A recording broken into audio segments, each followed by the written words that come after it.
자, 계속해서요. 홀랜드 이론을 보도록 할게요. 제가 직업상담사에서 얘기를 했죠. 홀랜드, 그러니까는 슈퍼하고 홀랜드. 슈퍼를 모르고 시험장에 가면 양심불량이라고 해서 홀랜드도 마찬가지입니다. 아주 중요한 인물이에요. 그래서 홀랜드, 우리가 Vocational Preference Inventory 할 때 VPI, 홀랜드 이론을 바탕으로 하는 검사 도구다 이렇게 하는데 홀랜드의 이론에 대해 잠깐 설명을 하도록 하겠습니다. 이제 홀랜드 이론의 개념은 성격 유형과 직업 환경 유형을 내세우고 있는 홀랜드의 직업 선택 이론은 이렇게 하는데 이제 이론적 가정 먼저 보시면요. 홀랜드의 이론적 가정. 홀랜드의 이론적 가정을 보시면요. 홀랜드 이론을 떠올리시면은 두 가지 단어를 생각하시면 돼요. 첫 번째 단어 뭐냐? 성격. 두 번째 단어 뭐냐? 환경. 근데 어떤 환경? 직업 환경이라는 거죠. 직업 환경. 그래서 홀랜드 이론하면 성격과 환경, 성격과 환경 이렇게 떠올리시면 되는데요. 홀랜드, 그러니까 우리가 그렇게 나눠놨구나 그러니까 알아듣지만은 그런가 보다 하지만 사실은 대단한 거죠. 이 세상 사람들이 굉장히 많은 사람들인데 이 세상 사람들의 성격 유형을 모두 몇 가지로 구분할 수 있다. 6가지로 분류할 수 있다. 이 세상 사람들의 성격을 모두 6가지로 분류할 수 있다. 그것을 분류한 것이 뭐냐? 현실형, 탐구형, 예술형, 사회형, 진취형, 관습형. 자, 직업 환경. 직업도 몇 가지예요. 직업이 엄청 많죠. 제가 5만 가지 직업이라고 하는데 엄청 많아요. 직업 환경도 몇 가지로 분류하냐? 직업 환경도 6가지. 이제 분류자 뺄까요? 빼도 아시겠죠? 6가지. 어떻게? Realistic, Investigation, Artistic, Social, Enterprising, Conventional. 그래서 현실형, 탐구형, 예술형, 사회형, 진취형, 관습형. 이렇게 분류를 한 거예요. 홀랜드 이론적 가정 세 번째 말씀드리면요. 홀랜드 그러면 성격과 환경 떠올리려고 그랬잖아요. 나는 내 성격에 맞는 무엇을? 직업 환경을 원한다는 거예요. 각 개인은 자신의 무엇에 맞는? 성격에 맞는, 성격 유형에 맞는 직업 환경을 원한다. 왜 그러냐? 왜 그럴까요? 왜 그래요? 거기 가면은 나랑 맞는 사람이 많다라는 거죠. 직업 특성이 잘 맞는다는 거예요. 이걸 홀랜드 일치성이라 설명을 해요. 좀 이따 설명 다시 드릴 거예요.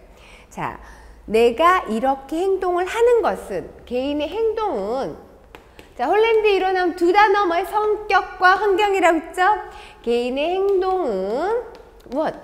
성격과, 각 개인의 성격과 무엇? 직업, 환경.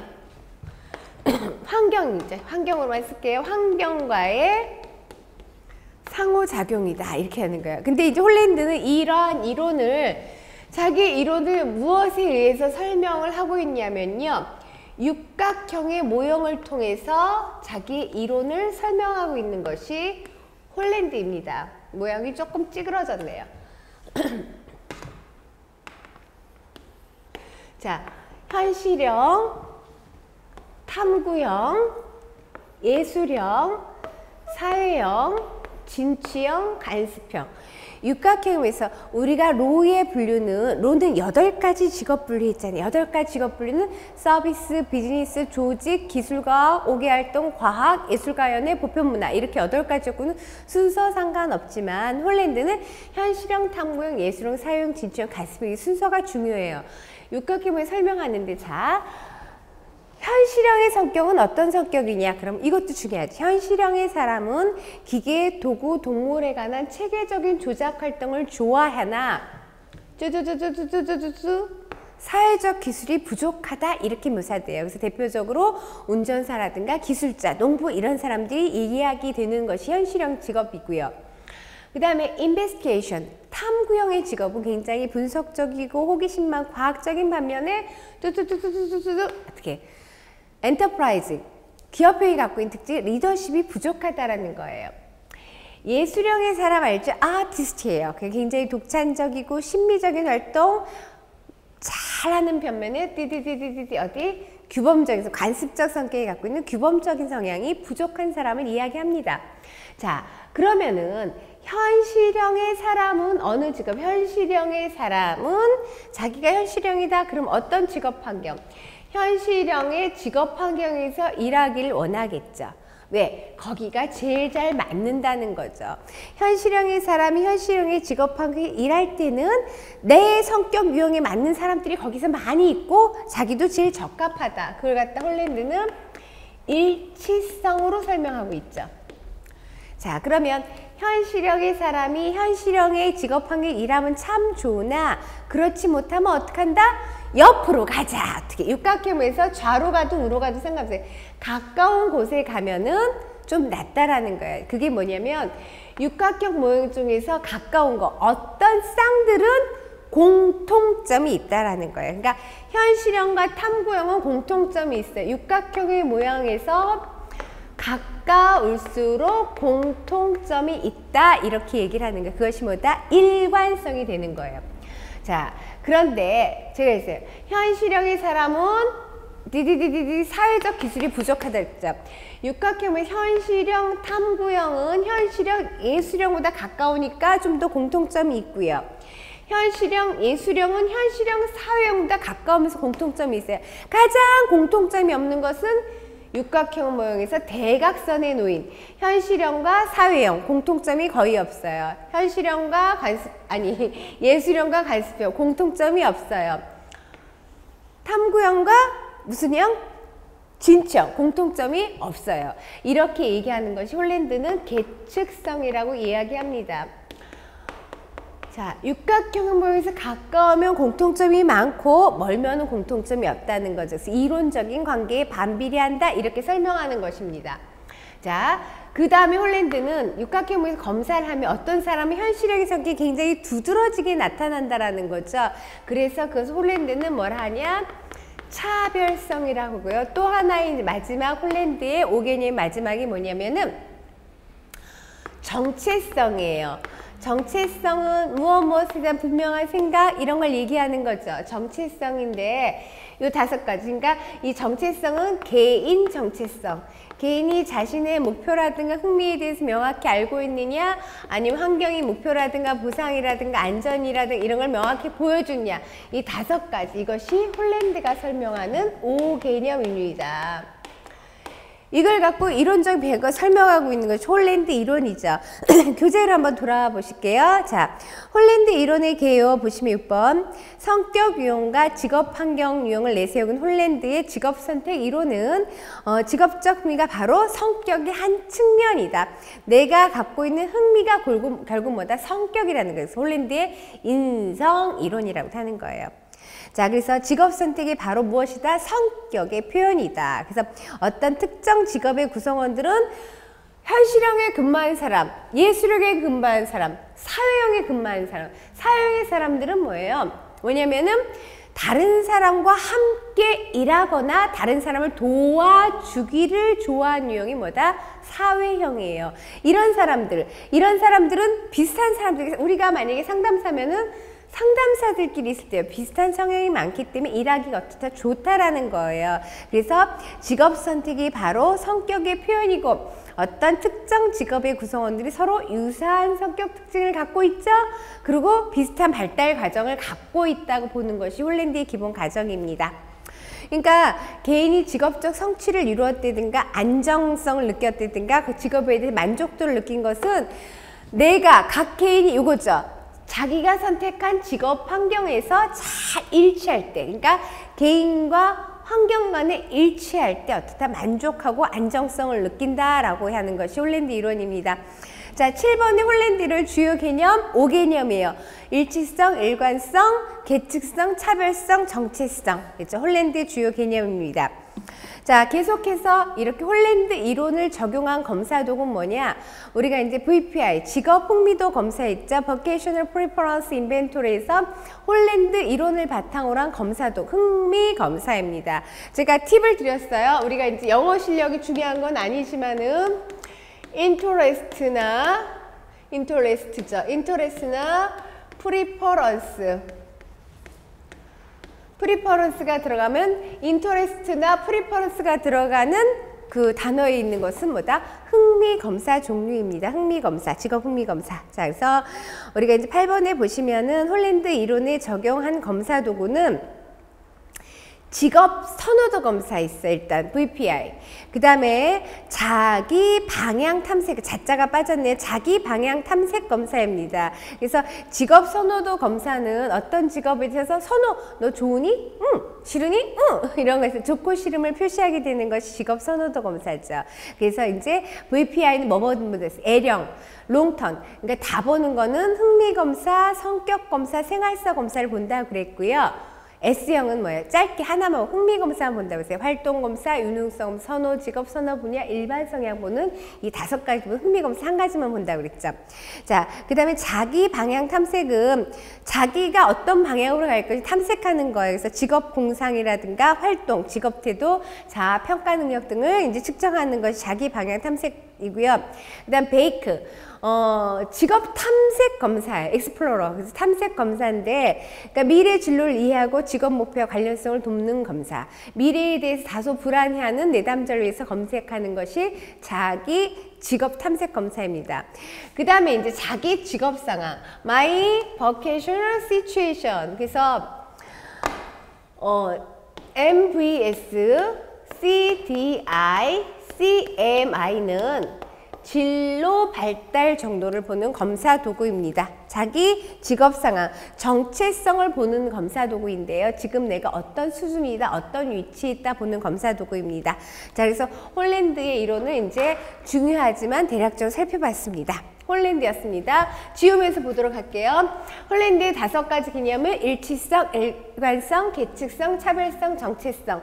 MVS나 CDI, CMI는 뭐라고 그랬어요? 진로 발달 정도를 보는 것. 자, 홀랜드의 기본 가정, 성격 유형 6가지, 직업 환경 6가지, 각 개인은 자기의 직업 뭐예요? 환경을 원하는 어떤 직업 환경, 자기 성격 유형에 맞는 걸 원한다. 그리고 성격 유형도 각각 알아두셔야겠죠. 자, 계속해서 사회학습 이론에 의한 진로 발달 요인을 보도록 하겠습니다. 사회학습. 사회학습 이론은요. 우리가 이제 그 카나다의 그 심리학자 알버트 반드라의 사회학습에서 뻗어나온 건데, 자, 사회학습.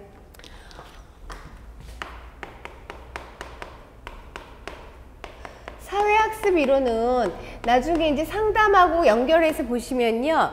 커다란 범주는 행동주의 범주에 속합니다. 행동주의 범주에 속하는데 행동주의로 관찰 가능한 우연적인 행동에 초점을 맞춘다면 사회학습은 인간의 행동에 초점을 맞추긴 하나 내적인 변화도 생각한다는 거예요. 그래서 이제 사회학습을 설명할 때 제가 대표적으로 응용하는 뭐가 있다? 속담이 있어요. 속담인데 그게 뭐냐? 애들 앞에서는 찬물도 마시지 못한다 라는 우리나라 속담이 있어요. 애들 앞에는 냉수도 못 마신다. 그게 무슨 소리예요? 왜 못 마셔요? 마시면 좀 못했어요. 아이들이 보고 따라한다는 거죠. 냉수 벌컥벌컥 마시는 거 보고 좀 따라하면 어때서요? 그 속담의 의미는 뭐예요? 아이들이 옳은 건지 그런 건지 판단 없이 따라할 수 있다는 거죠. 그래서 좀 보고 배운다라는 거예요. 그게 사회학습이에요.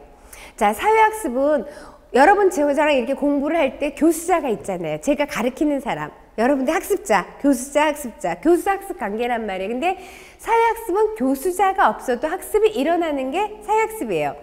의도하든 의도하지 않든 간에 학습이 일어날 수 있다는 전제를 가지는 것이 뭐다? 사회학습인데요. 반주라.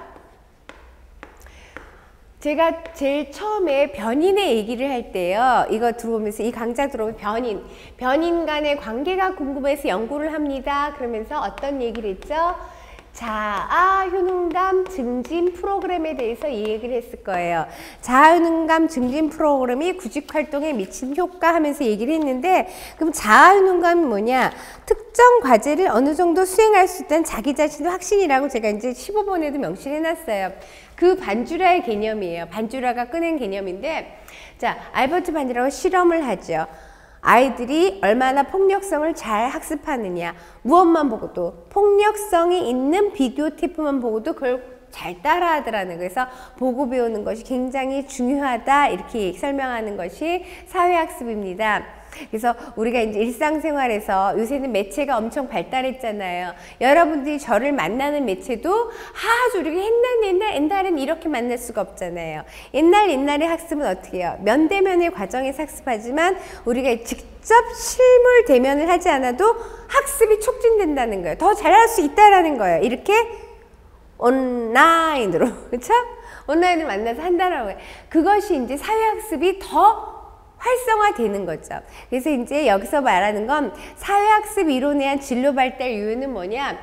자, 알버트 반주라의 사회학습 개념을 갖다가 크롬볼츠, 미첼 겔라트 등이 진로 발달 이론과 설명하고 있는 것이 사회학습 이론인데요. 진로 발달에 영향을 미치는 요인. 사회학습에서 말하는 진로 발달에 영향을 주는 요인. 영향을 미치는 요인. 자, 혹은 직업 선호 요인, 직업 선호하게 되는 요인이에요. 직업을, 각 개인이 그 직업을 좋아하게 되는, 선호하게 되는 요인은 뭐냐? 자, 첫 번째, 유전과 능력이에요. 유전과 능력. 어떤 능력이냐? 특별한 능력. 두 번째 뭐냐? 환경 조건과 사건. 환경 조건, 어떠한 사건 속에 있느냐, 사건.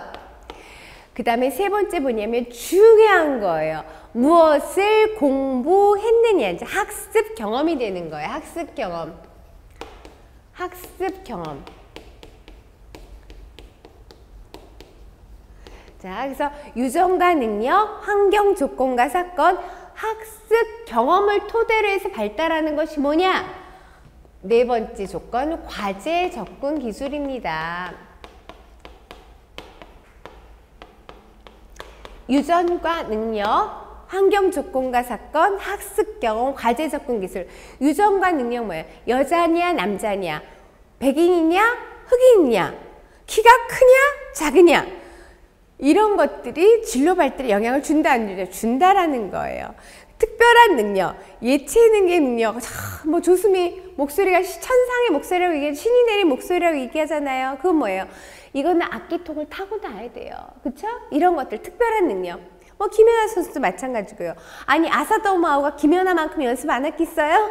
물론 이제 그 지능적으로 신체 근육 운동 지능이 좋다 이렇게 하지만 반주라 입장에서, 크롬볼츠 입장에서 타고난 능력이 진로 발달에 영향을 준다라는 거예요. 두 번째, 환경 조건과 사건. 환경 조건과 사건은 내가 유전과 능력도 있지만 어떤 환경 속에 놓이느냐. 이건 개인적 가정 환경일 수 있지만 사회 조건이 있잖아요. 경제 구조라든지. 예를 들어서 여러분들이 2000년 이전에는 직업 상담사가 될 수 있었다 없었다? 없었죠. 왜? 환경 조건 직업 상담사 시험이 없었으니까요. 그러니까 이런 것들, 환경 조건과 사건. 교재 보시면 환경 조건과 사건은 뭐예요? 뭐 사회, 정치, 경제, 자연적 환경 조건이나 어떤 행사, 사건. 보통 이런 것들 내 통제 밖에 있는 거죠. 그래서 취업 및 훈련 기회, 사회정책, 노동정책, 뭐 취업구조, 노동법, 과학구조 이런 것 등이 어떻게 진로 발달에 영향을 미친다는 거죠. 요즘에 이제 대학생 아이들을 보게 되면 어떻게 이과, 문과면 문과 별로 잘 안, 왜? 진로 지도가 취업이 잘 안 된다는 거죠. 인문학은 위태롭잖아요. 이런 것들이 영향이 있다. 자, 그 다음에 유전과 능력 중 사회학습에서 가장 강조하는 것이 학습 경험입니다. 그래서 이제 보시면은 학습 경험이라는 것은 내가 개인에서 환경에서 어떤 역할을 수행하게끔 한 인지적인 기능을 습득하게 하는 거예요. 그래서 학습 경험은 우리가 이제 세 가지로 표현했지만 가장 중요한 건 대리학습입니다. 하나는 도구적 학습. 학습 자체가 도구가 된다는 거죠. 무엇을 하게 하는 도구. 여러분들이 지금 뭐냐면 도구적 학습을 하고 계십니다. 우리는 지금 도구적 학습을 하고 있습니다. 왜? 학습 자체가 자격증을 따기엔 도구가 되고 있습니다. 이런 거예요. 그 다음에 연상학습. 어떤 연상력에서 학습하는 건데 사회학습하면 떠올리셔야 대리학습이에요. 내가 직접 그것을 강화받거나 그것에 대한 벌을 받지 않고 직접 교수를 받지 않아도 보고도 배운다. 타인이 하는 것을 보고 배운다. 대리학습이 중요합니다. 간접 경험이죠. 자, 과제 접근 기술은 유전과 능력, 환경 조건과 사건, 학습 경험, 그걸 토대로 해서 발달하는 과제 접근 기술입니다. 이것은 뭐냐? 과제 접근 기술이라는 것은 어떠한 문제 해결력을 얘기하는 거죠. 문제 해결력. 문제 해결력 혹은 작업 습관 같은 것을 얘기하는 것이 과제 접근 기술입니다. 그래서 사회학습에서 말하는 진로 발달에 영향을 미치는 요인은 유전과 능력, 환경 조건과 사건, 학습 경험, 과제 접근 기술 등이 영향을 미치겠죠. 자, 계속해서 이제 10번 보시면 정신분석적 직업 발달을 보시겠어요. 정신분석적 직업 발달이라는 것은, 자, 로의 욕구 이론은 매슬로우 욕구 위계론을 바탕으로 해서 각 개인의 직업 발달인데 어렸을 때 어떻게 양육됐냐, 초기 부모와의 관계가 어떠냐 영향이 있다라고 그랬죠. 그때는 로는 욕구를 충족하는데 어떤 욕구? 심리적인 욕구를 충족하게 하는 것이 뭐다? 직업이다, 이렇게 설명을 했어요. 개인의 심리적인 욕구예요. 로의 욕구는 심리적인 욕구 충족으로 해서 내가 그런 직업을 선택한다는 거죠. 근데 이제 정신분석적 직업 발달, 이 이론은 우리가 상담에서 정신분석학 엄청 중요하죠. 기본적인 틀이 돼요. 정신분석적 직업 발달. 정신분석적 직업 발달하면은, 물론 정신분석하면 누구? 프로이트 이론을 바탕으로 해요. 프로이트 이론을 바탕으로 하는데, 프로이트는 이제 우리가 상담을 하게 되시면 어떻게 해요? 프로이트는 왜 인간이 부정행동을 왜 하느냐? 그건 무의식에 꾹꾹 억압된, 그게 어떻게? 각각의 성격 발달 단계에서, 그 성격 발달 단계 뭐냐? 구강기, 항문기, 남근기, 잠복기, 성기기. 각각의 성격 발달 단계에서 욕구를 충족하지 못해서 딱 그 자리에 머물러서 고착돼서 더 이상 심리성적으로 발달하지 못해서 성인기에 부적응 행동을 한다라는 것이 프로이트의 견해입니다. 그러니까 바람직한 성격 구조를 갖지 못했으니 무의식을 풀어헤쳐서 바람직한 성격 구조를 갖도록 도와주는 것이 정신분석적 상담인데, 그 이론적인 토대가 이제 직업 분석으로 오는 것이 정신분석적 진로 발달입니다. 그러면 프로이트 이론을 만든 고전적 정신분석에서는 무의식에 억압된 무엇이에요? 무의식에 억압된 이드 추동이라고 부르는데, 충동이에요. 무의식에 억압된, 이게 의식이면 이게 다 무의식이죠. 무의식이 억압된 욕구, 이드에 지배받는 이드 추동이 여기 살아있다는 거예요. 남아있다라는 거예요. 그러니까 직업이란 뭐냐? 내 무의식이 억압된 욕구가 밖으로 막 화살처럼 폭발되어 나오는 것이, 그것이 곧 나의 직업이다라는 거예요. 나의 충동을 분출시키는 거, 욕구를 분출시키는 것이 뭐다? 직업이라 하는데, 좀 전에 로는 어떤 욕구? 심리적인 욕구를 충족하기 위해서 고인숙이 강의를 한다는 거죠. 그런데 정신분석적에서는 이 직업이라는 거, 욕구, 맞아, 욕구는 욕구인데 어떤 욕구냐? 프로이트 이론 자체는 심리적인 것이 아니라 성격 발달 단계에서 무엇을 충족하냐? 성적 쾌감을 충족하느냐? 그렇지 못한다는 거예요. 욕구, 성적 욕구는 뭐야? 심리적 욕구가 아니라 생리적 욕구 충족이라는 거예요. 그 차이에, 욕구에도 차이가 있다는 거예요. 직업이라는 것은 나의 생리적 욕구를 충족하기 위해서 나온다는 거예요. 그래서 이제 생리적 욕구 충족을 하긴 9가지 직업군을 이제 거기 교재 10회 2번 보셨는데, 직업 분석, 성격 특성의 분석, 아동기의 경험 등을 토대로 해서 어떻게 나눴냐면요. 이 9가지 직업군은 꼭 외우진 않으셔도 괜찮아요. 로의 8가지 직업군은 꼭 외우셔야 돼요. 홀랜드의 현실형, 탐구형, 예술형, 사회형, 진취형, 간습형도 꼭 아셔야 되고요. 로의 8가지 직업분이 뭐예요? 서비스, 비즈니스, 조직, 그 다음에 뭐예요? 기술, 과학, 5개 활동, 과학, 예술가연의 보편문화, 8가지 꼭 외우셔야 돼요. 근데 이제 정신분석이 안 중요한 것이 아니라, 정신분석에서는 뭐예요? 충동을 만족시키고 감춰진 욕구를 분출하는 직업. 이걸 볼 때 이제 섭취적, 구승공격적, 조작적, 감각적, 학문적, 성기적, 탐색적, 유동 억제적이죠. 공격적, 율동, 운동적, 이렇게 나눴다는 거예요. 이것도 그냥 다양한 연구를 통해 나눴는데, 그러면은 예를 들어서 이 강의를 하는 상담하는 섭취적, 그러니까 그런 욕구를 충족하고 싶어서 그러한 직업을 갖는다라고 하는 것이 정신분석적 입장에서 보는 진로 발달입니다. 그래서 정신분석은 이제 진로 발달 때 나의 생리적 욕구를 충족하기 위해서 진로가 발달된다. 왜? 무의식에 감춰준 게 중요하다는 거. 무의식에 억압된 이드 추동이 중요하다라는 거죠. 그것이 정신분석적 진로 발달이고요. 나중에 상담에서는 정신분석적 진로 발달 단계에서 보딘, 나우만, 세갈, 이제 보딘이 이제 직업 문제라든가 이런 것들이 잘 연결이 되는 것이 정신분석적 직업 발달입니다. 자, 그 다음에 11번 보시면요. Cognitive Information Processing Theory, 인지적 정보 처리 관점이에요. 자, 그 인지적 정보 처리 관점은 Information Processing Theory, 정보 처리론에서부터 나온 거예요. 그러니까 인지적 정보예요. 내가 인지는 정답이 있다 없다 있는 거죠. 그러니까 내가 갖고 있는 인지를 활용한다는 거예요. 직업 발달. 그러니까 인지적 정보 처리 진로 발달은 하나의 무슨 행동이다? 문제 해결 과정이다. 이렇게 표현을 하고 있습니다. 하나의 문제 해결 과정이다. 내가 갖고 있는 정보를 활용하는 과정이라는 거죠. 그래서 여기서 보면 이러한 문제 해결 능력은 지식뿐만 아니라 지식은 단편적인 거죠. 인지의 한 부분이 지식이에요. 이제 그것뿐만이 아니라 인지는 이해력, 종합력, 비판력, 뭐 창의력 이런 것도 인지죠. 이런 것 등이 포함되는 과정이다라고 얘기하면서 여기서 인지적 정보 처리 과정이 이제 요새 시험에 나오기 시작하더라고요. 그래서 제가 가스배 자, Communication Analysis, CS Value Extraction에서 Communication 뭐예요? 의사소통. 그 다음에 A, Analysis, 분석. 그 다음에 Synthesis, 종합하는 거죠. 그 다음에 Valuing, 가치, 그 다음에 가치를 부여하는 거. 그 다음에 Execution 해갖고서는 집행하는 인지적 정보 처리 과정도 알아두세요. 가스배.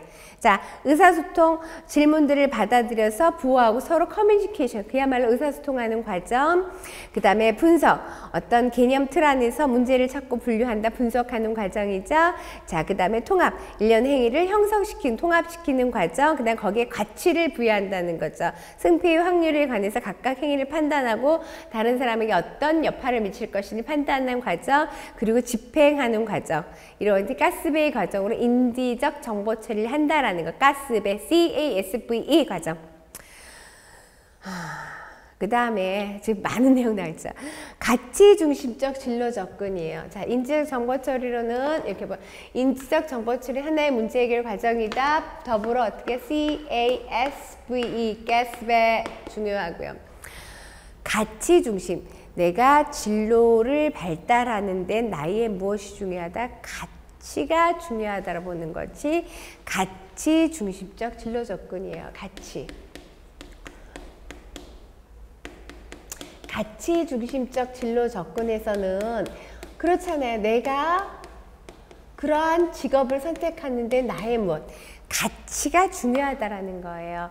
그러니까는 저는 가치 중심 진로 접근 모형 설명할 때마다 그 수단에 계신 이태석 신부님이 생각나요. 저는 캐톨릭 신자는 아닙니다. 캐톨릭 신자는 아니지만은 그분의 일생을 이렇게 그 다큐를 통해서 봤을 때 그래서 제가 사회학습한 거죠. 봤을 때 이태수 신부님은 원래적으로는 어때요? 의대에 나왔잖아요. 의대 나오셨어요. 의대 나오셨는데, 그러니까 육남매 중에서 이제 어머니가 삭바느질하면서 의대 뒷바라지하기 힘드셨겠죠. 의대 등록금 비싸요. 공부할 시간도 오래 걸려요. 그래서 그 외 두 분도 벌써 형님 두 분도 이미 사제자의 길을 겪고 계시다고 그러더라고요.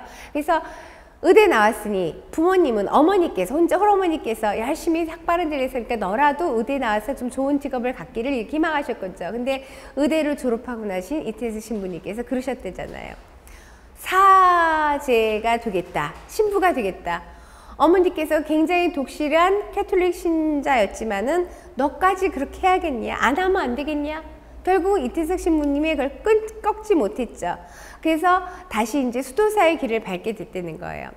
자, 그런데 이제 수도사에서 이제 그 사제의 서품을 받으셨나요? 그러고 나니까 이 한국의 땅에 머무르면서 수도사의 길을 걸으시면 좋겠지만 수단으로 가겠노라. 어머니께서도 말씀하셨대잖아요. 꼭 거기까지 가야겠냐? 가셨어요. 그러니까는 어떤 진로 발달에 제가 감히 고고하신 그 신부님의 예를 드는 것이 누가 될 수 있을지 모르지만 신부님의 가치는 다르죠. 의사가 되는 것과 수제자, 어느 것이 좋다 나쁘다 얘기하는 건 성숙한 여러분들 아시죠? 그게 아니라 본인이 갖고 있는 가치를 통해서 진로 발달한다는 거죠. 우리 진로 발달할 때 가치 중요해요. 뭐니 해도 머니도 중요해요. 근데 꼭 그것만 아니잖아요. 이런 것들. 근데 이 가치 중심의 진로 접근에서는 꼭 하나 얘기하는 게 있어요. 가치가 왜 중요하냐? 가치가 어떤 행동을 만든다는 거. 행동을 만드는 행동의 표준 역할이 된다라는 거죠. 가치는 행동에 표준 작용을 한다라는 거예요. 그렇기 때문에 그 내가 갖고 있는 가치 때문에 이러한 행동을 한다는 거예요. 여러분, 가치는 하루아침에 생기나요? 아니에요. 가치는 가치 신념. 어렸을 때부터 부모로부터 여러 가지 가치를 담은 신념을 차곡차곡 생기는 것이 가치란 말이에요. 그렇죠? 그래서 가치가 나의 행동을 유발하는가. 이태석 신부님도 어떤 자기의 이런 가치를 통해서 올라왔다는 거죠. 그런데 가치 중심적 진로 접근 모에서 꼭 이야기하는 게 있어요. 무엇을 이야기하냐면은 보통 많은 진로 발달에서 흥미를 굉장히 중요하게 생각을 해요.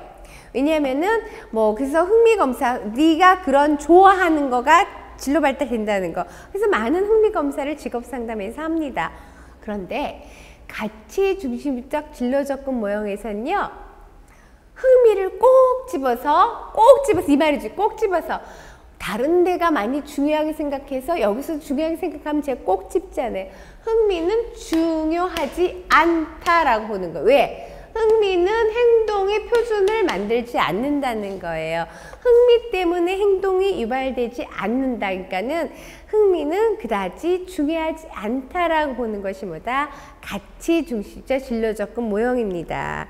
그래서 사실은 이제 가치 중심적 진로 접근 모형에서 보시면은 이제 가치 중심 명제가 있어요. 나중에 이제 여러분들도 공부하시 기출 한번 보시면 거기 찾아낼 수가 있어요. 우리가 진로.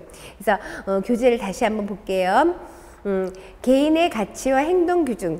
가치란 개개인이 스스로의 행위와 타인 행위를 판단하는 규칙입니다. 자, 흥미와 가치.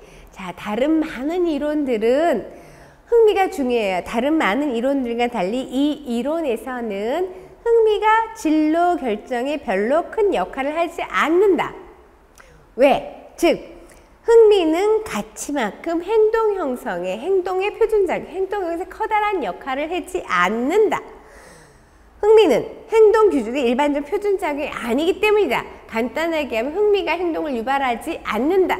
그러니까 흥미가 그다지 중요하지 않다라고 꼭 집어서 얘기하고 있는 것이 뭐다? 가치 중심적 진로 접근 모형입니다. 그러면 환경과 가치는 어떠한 관계를 갖고 있는가? 가치는 개인의 환경 속의 행동을 지도한다라는 거죠. 그래서 그 가치가 우선순위가 있는 거예요. 중요도가 있어요. 그 중요도의 순서가 매겨져서 개인이 부여하는 가치는 우선순위가 다 다르다는 거. 이렇게 얘기하는 것이 가치 중심적 진로 접근 모형입니다. 그 다음에 이제 계속해서 맥락적 관점을 잠깐 이야기를 하면요. 맥락적 관점은 맥락, 흐름, 컨텍스트죠. 맥락적 관점에서 진로를 바라보는 건 맥락적 관점은 어떤 것에 영향을 받았느냐? 구성주의 철학의 영향을 받았습니다. 구성주의라는 것은 우리가 이제 어떤 걸 갖고 각 개인이 나름대로 정보를 구축하는 틀이 있다는 거예요. 우리가 지식을 구축하는 각 개인은 나름대로 방식대로 지식을 구축하는 틀이 있다.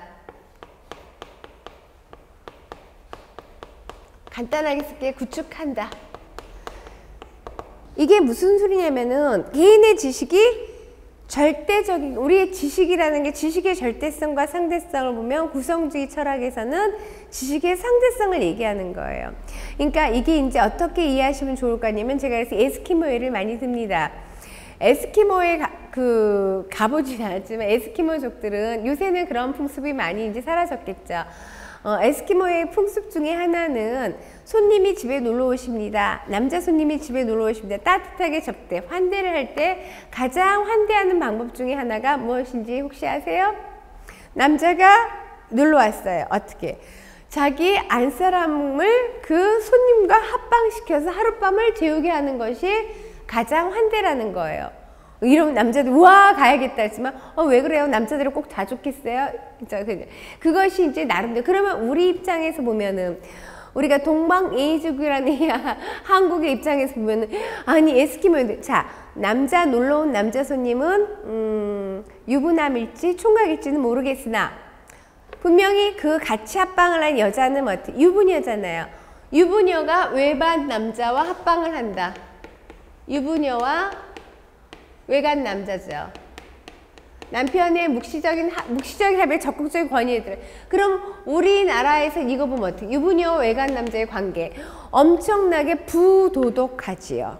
그쵸? 근데 에스키모는 저렇게 그 최대의 손님 접대란 말이에요. 이걸 어찌 바라보냐. 제가 예법도 하나의 지식이에요. 각계는 나름대로 지식을 구축을 한다. 지식을 구축한 틀이 있다라는 거예요. 그러면 이렇게 지식을 구축할 때는 상대성이에요. 상대적인 거. 그러니까 지식의 상대성. 그러니까 이럴 때는 어떻게 시대라든가 그럴 만한 문화적인 거, 역사적인 거, 환경 이런 단어를 떼어놓고는 맥락적 관점을 설명할 수 없게 될 수 있죠. 없게 되는 거예요. 그래서 에스키모가 다 부도덕한 것이 아니라 그런 지식이 가질 만한 연유가 있었겠죠. 시대적인 역사적인 배경이 있었겠죠. 그래서 왜 그랬을까요? 그거는 어떤 분은 이렇게 뭐 추우니까 그럼 추우면 지가 간 살지가 이렇게 얘기를 하거든요. 추우니까가 아니에요. 어떻게? 왜 그랬을까? 그런 까닭은 여자가 귀했기 때문에 그렇답니다. 그래서 귀한 여자를 함께 저희 소중한 것을 함께 나누자는 그런 의도였다는데요. 자, 이런 것들이 이제 지식을 구축한 나름대로 틀을 갖고 설명하는 것이 구성주의예요. 그래서 구성주의 입장을 생각하고 보면은 세계 각국의 그 다양한 그 예법, 인사법만 해도 굉장히 그렇구나, 그렇구나죠. 한 가지 재밌는 사실 얘기하면 어떻게 해요? 인사를 할 때 우린 제가 여러분들한테 안녕하세요 배꼽 인사를 이제 할 건데요. 나중에 강의를 마치면은 그런 데 봐요. 인사법도 다양한 거죠. 어떤 나라는요 인사할 때 침 뱉는 나라도 있어요. 제가 여러분한테 만나서 반갑다고 침을 팍 뱉으면 기분이 어떻겠어요? 상상만 해도 싫죠? 어떤 나라는 수단이 그래요. 수단이. 그러면 침을 뱉을 때 침의 양이 많을수록 어떻다? 더 반갑다는 거예요. 더러워. 더러운 거 맞아요. 근데 왜 그런 일이 벌어졌을까요? 수단은 물이 부족한 나라예요. 그래서 모르겠어요. 그거랑 나눠줘야 돼. 그래서 그렇게 생겼다는 거예요. 그래서 구성주의를 이해하려면 그런 다양한 각 개인은 시대 문화 역사에 따라 지식을 구축한 나름대로 틀이 있다라는 것. 그리고 이제 맥락적 관점은 그 토대로 해서 설명하고 있는 맥락적 관점입니다. 그러니까 여기서 보면은 우리가 어쨌든 맥락이라는 거, 그 환경이라는 걸 떠놓고 생각할 수가 없다라는 걸 눈치만 채시면 되겠습니다. 그래서 브라운, 브룩스 등이 진로 연구, 진로 상담에 대한 맥락상의 행위, 맥락상 행위를 설명하고자 제시한 것이 맥락주의입니다.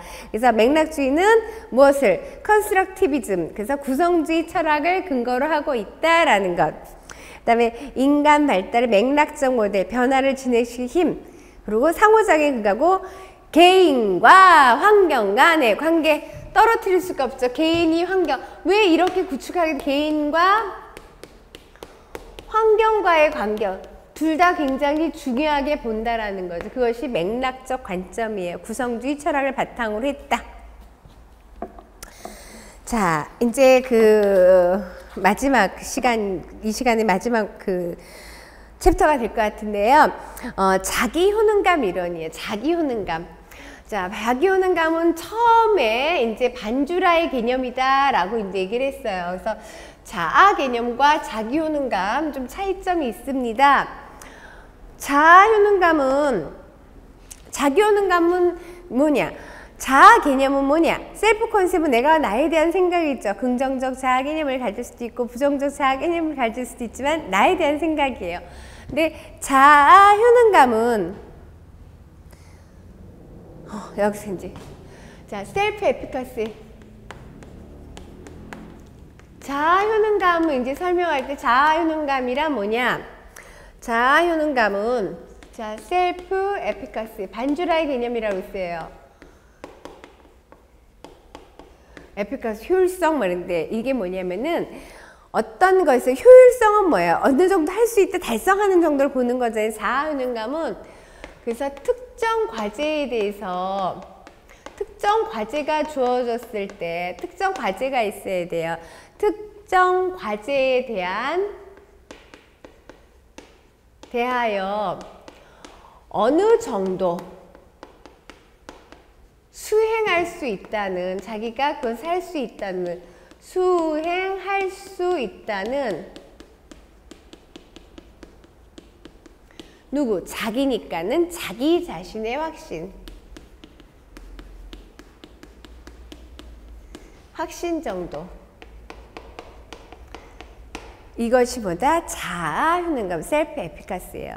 특정 과제에 대해서 어느 정도 수행할 수 있다는 자기 자신의 확신이 자아 효능감인데 우리가 이제 거기 다시 보시면 어떤 상황에서 적절한 행동을 내가 할 수 있다 없다는 자기 자신 신념이란 말이에요. 그러니까 제가 이렇게 해서 무엇을 잘할 수 있는가 없는가 어떤 특정 과제를 주어줘야 된다는 특정 과제. 그러니까 뭘 줘야 돼요? 그래서 제가 가장 손쉽게 얘기하는 것이 뭐예요? 사실 빈대떡 자아효능감 없어요. 아무렴 어때요? 즉 요리 이제 빈대떡 자아효능감 여러분 빈대떡을 부칠 수 있습니까? 물어본단 말이에요. 특정 과제죠. 할 수 있습니다. 자아효능감 있는 거죠. 어느 정도 수행, 10분에 10장쯤은 거뜬합니다. 이런 것들이죠. 그러니까 특정 과제에 대해서 어느 정도 수행할 수 있다는 자기 자신의 확신이에요. 그러니까 진로 발달에 있어 빈대떡을 잘할 수 있다는 자기 자신 확신이 있어야지 빈대떡 장사라도 할 거 아니에요. 난 빈대떡 못해요. 이런 사람이 진로 발달하겠어요? 그 이야기예요. 그러니까 어떤 것에 대해서 자기가 잘할 수 있다는 신념이 있을 때 진로 발달이 다르고 자아효능감이 높은 사람. 그래서 처음에 이제 말씀드릴 때 변인이 얘기할 때 자아효능감 증진 프로그램이 구직 활동에 미친 효과가 있을 것인가 고민해 본다고 했어요. 연구자가. 그러면은 자아효능감이 있는 사람이 구직 활동이 좀 더 적극적이라는 거. 나 할 수 있어. 여러분들이 상담에서 마찬가지예요. 내가 상담에 대한 자아효능감 없다면 지금 공부 준비를 안 하시겠지요. 상담 나 할 수 있어. 잘할 수 있어. 여러분 나름대로 상담에 대한 자아효능감이 있기 때문에 지금 저를 만나고 계신 거 아닌가요? 그렇죠? 그래서 이제 특정 과제에 대해서 어느 정도 수행할 수 있는 자기 자신 확신인데, 그러니까 이것은 이제 결과 예상치, 효능 예상치 나누긴 합니다. 그러면 과연 자아효능감은 어디서 생기냐는 거죠. 내가 잘할 수 있을 때는 어디서 생기느냐? 자아효능감의 원천. 첫 번째, 성공했다는 거죠. 했더니 됐더라. 달성 체험. 내가 그것을 했더니 됐더라. 빈대떡 부쳤는데 맛있게 됐다. 이런 거죠. 그러니까 할 수 있니? 네, 잘할 수 있습니다. 이러는 거죠. 무엇보다도 중요한 거, 성공 경험이에요. 두 번째는 뭐냐면 내가 하진 않았어요. 하진 않았는데 옆에 친구가 하는 거 보니까는 잘할 것 같아. 대리 경험이에요. 하는 거 보니까 별로 어렵지 않네. 나도 할 수 있을 것 같아요. 이러는 것이 대리 경험이에요. 그래서 잘할 수 있어요. 그렇죠. 그거 잘할 수 있어요. 나 잘할 수 있어요. 이러거든. 세 번째는 뭐냐면은 언어적 격려, 사회적 지지를 받는 거예요. 전문가가 해주면 좋겠다. 야, 너 요리하는 거 보니까 부치는 거 보니까 빈대떡 너 잘하겠다. 이러면 할 수 있어요. 그렇죠? 네 번째 조건 얘기할까요? 자, 일시적으로 그냥 막 업되는 거예요. 어떻게? 생리적으로 잘할 수 있어요. 정서적으로 업되는 거예요. 생리적, 정서적 보양이라고 얘기했죠. 어떨 때 가만히 있다가 한 잔 마셨네. 술 한 잔 아니면 약물 등에 의해서 일시적으로 기분이 팍 올라가서 나 할 수 있습니다. 이런 것들이 진로 발달에 영향을 미치는 네 번째 이제 자아효능감 네 번째 요인입니다. 그래서 이 시간에서 이제 뭘까지면은 이론적인 것, 특성 요인으로부터 발달에 관계된 이론들을 살펴보았습니다. 그러면 잠시 쉬었다가 이제 마무리하는 직무 분석과 우리 스트레스 한번 만나보도록 하겠습니다. 잠시 휴식을 하도록 하겠습니다.